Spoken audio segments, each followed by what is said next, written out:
O silêncio. Sempre o silêncio. Mas nas florestas da Finlândia, em dezembro de 1939, aquele silêncio não significava paz. Significava que alguém estava observando, calculando, escolhendo seu próximo alvo, com a precisão fria de quem conhece o inverno melhor do que conhece a própria sombra. 15 soldados soviéticos avançavam pela neve profunda, envoltos em casacos endurecidos pelo frio de 40 graus negativos. Vestiam a confiança de quem pertence ao maior exército do planeta. 1 milhão de homens, 6.000 tanques, 3.000 aeronaves. Uma máquina de guerra criada para esmagar qualquer nação que ousasse ficar em seu caminho. Eles não cochichavam. Eles não temiam. O som do metal de seus equipamentos ecoava na Mata Branca como o anúncio de um destino inevitável. Até que o primeiro tiro veio. Não um estampido, mas um sussurro, um estalo seco engolido pela neve. Um homem caiu sem aviso, sem explosão, sem dor. Como se tivesse sido apagado da existência. Segundos depois, outro. E então o pânico. A patrulha mergulhou nos bancos de neve em busca de cobertura. Mas ali não existia cobertura. A paisagem, antes tranquila, se revelava um campo de execução. Os tiros eram metódicos, cirúrgicos, impossíveis de localizar. Em 3 minutos, 12 estavam mortos. Os 3 sobreviventes ficaram imóveis por 4 horas, rezando para que o frio os tornasse invisíveis. Não sabiam o que os atingira, apenas que aquilo tinha um nome sussurrado pelas tropas. Belaya Smert, a Morte Branca.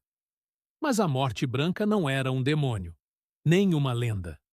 Era um homem, um fazendeiro de 33 anos, 1,60 m de altura, silencioso, tímido. Seu nome, Simo Häyhä.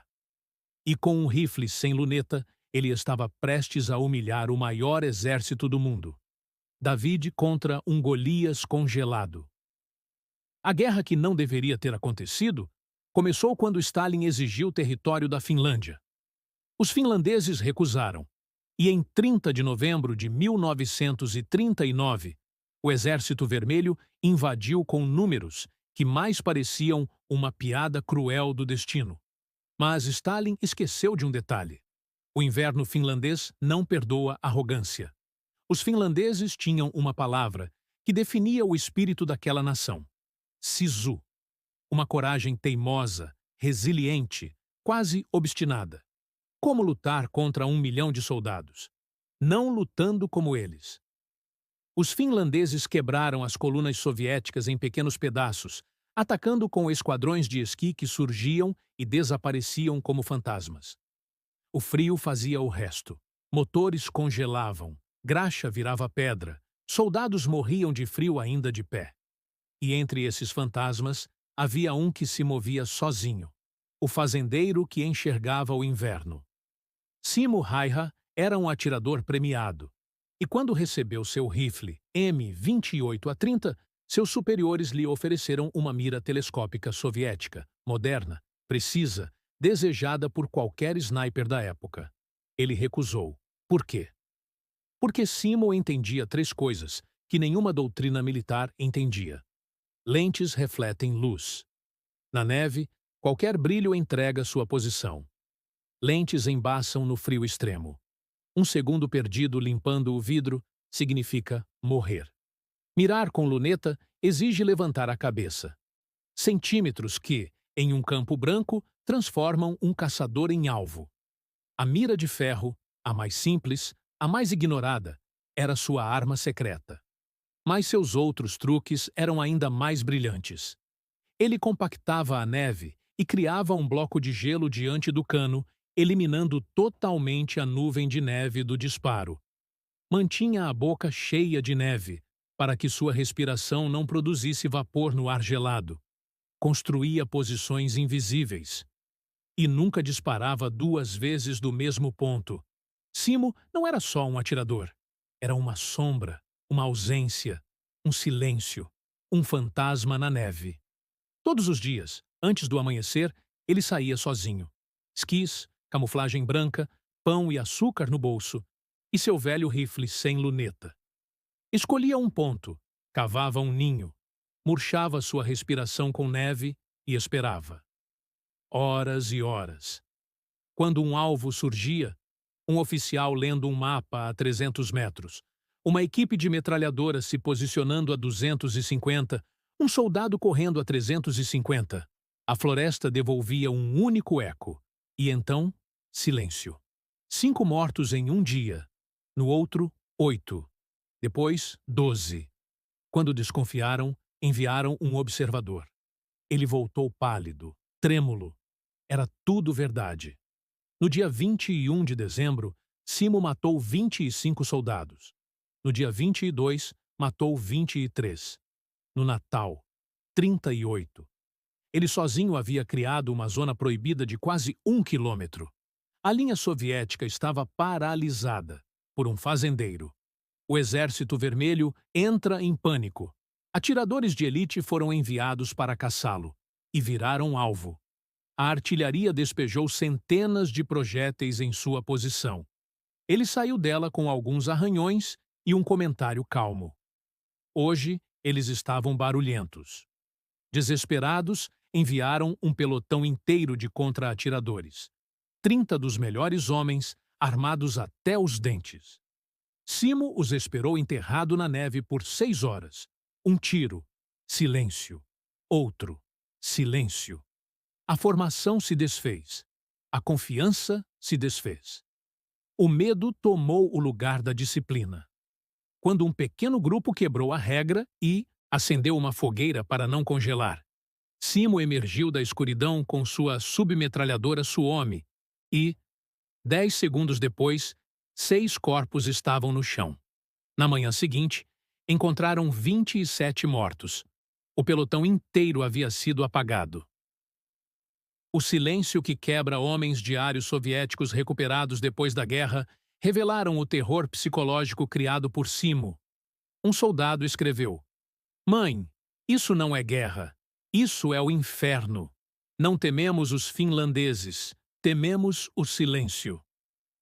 Regras de sobrevivência nasceram espontaneamente. Nunca acenda uma fogueira. Nunca socorra um ferido. É armadilha. Nunca caminhe sozinho, mas nunca se agrupe. Não tenha medo de morrer. Tenha medo de esperar por isso. Era isso que um fazendeiro havia criado. Não um campo de batalha, mas um pesadelo. A tentativa de apagar um fantasma. Sem saber como derrotá-lo, o alto comando soviético ordenou o impensável: destruir toda a floresta. Horas, dias e noites de bombardeio ininterrupto. O Holocausto de Kola. Mesmo assim, Simo seguia. Movia-se entre crateras como se fosse parte do terreno. Em menos de 100 dias, ele acumulou 505 mortes confirmadas com o rifle e mais de 200 com a submetralhadora. Um homem. Um batalhão inteiro de mortos. Mas nenhum fantasma dura para sempre. A bala que calou a Morte Branca, 6 de março de 1940. A ofensiva final soviética. Entre explosões e fumaça, uma única bala explosiva encontrou Simo. Atingiu seu rosto. Destruiu sua mandíbula. Arrancou parte de sua bochecha, o deixou irreconhecível na neve. Deram-no como morto. Jogaram seu corpo entre os cadáveres. Uma semana depois, uma perna se mexeu. O fantasma respirava. Foi resgatado, operado, reconstruído e sobreviveu. A guerra terminou com ele em coma. Quando acordou, a Finlândia já havia assinado o Tratado de Paz. De volta à vida simples. Simo passou anos em recuperação.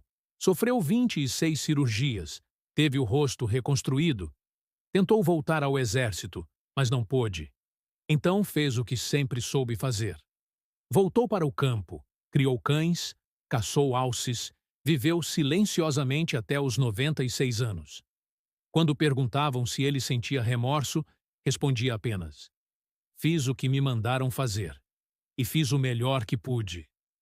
Quando perguntavam seu segredo, miras de ferro. Os especialistas viam tecnologia, ele via reflexos. Os especialistas viam doutrina, ele via neve. Os especialistas viam regras, ele via sobrevivência. O Echo, que ficou no gelo Simo Häyhä, foi enterrado em 2002. Até hoje, é o atirador mais letal da história. Sua história é a prova de que guerras nem sempre são decididas por números, tanques ou aeronaves, mas por indivíduos capazes de enxergar o mundo de um jeito que ninguém mais vê. A vitória de Simo não veio do equipamento mais avançado. Veio da compreensão absoluta do inverno, da neve, do silêncio.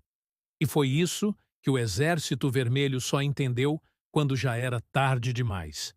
Porque no final, o som mais ensurdecedor daquela guerra não foi o das balas. Foi o silêncio de um fazendeiro que se recusou a usar uma mira telescópica. Se você quer mais relatos reais como este, relatos de coragem, táticas e missões esquecidas, soldado, inscreva-se e entre para a minha tropa. A batalha continua.